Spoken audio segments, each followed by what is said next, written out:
عليكم ورحمة الله وبركاته. آد بعد السلام يا مقعي وحسين حلاني. waxaan ku soo ganahay degmada Gurceel muuqaalkan jeedaan wuxuu ku saabsan yahay biro ama jiingada halkan yaala waxaan waxay isugu jiraan gasacado jiingado iyo waxyaabo plastic ah oo caagadaha ay saliidu ku dhamaata ah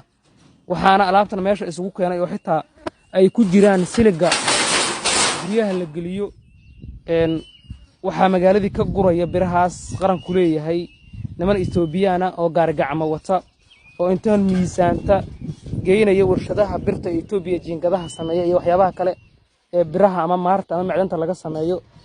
marka waxay u muuqataa in baylah badan ay dalka ka jirto oo maamuladu ay xitaa sii deynayaan inta xiraan dadka biraha guranaya iyagoo aan wax sharciyada oo ay dalka ku joogaan aysan jirin waxa la rabaa muuqaalka inaad faafisaan oo aad sii share gareysaan waxaan tusi doonaa wajiga ninka guraya birahan oo xaafadaha ka guraya degmada Gurceel ee gobolka Galgaduud mana ogola xitaa inuu af Soomaali ku hadlo uu yaqaan af Soomaaliga laakiin wuxuu ku hadlaya afka Oromada iyo Xabashiga mid uu yahay sheegi kare inkastoo ay tahay xilli duhura waxa ka muuqata daal badan waxana uu iminka harsanaya geed quraca warhaye iyo waranseeta waa ogahay af Soomaaliga waa garanaysaa laakiin ma doonaysid inaad hadasho si live ayaan muuqaalkaaga duubaya muuqaalkaadana waxaan geli doonaa baraha bulshada Soomaalida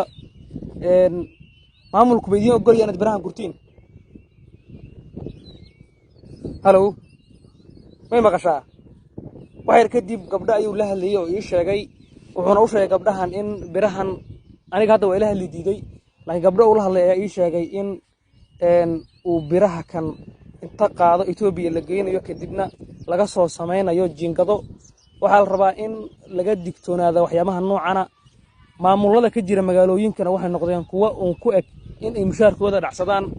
qof kasta oo Soomaaliya oo muuqaalkan uu soo gaarana waxaan ka codsanayaa inuu faafiyo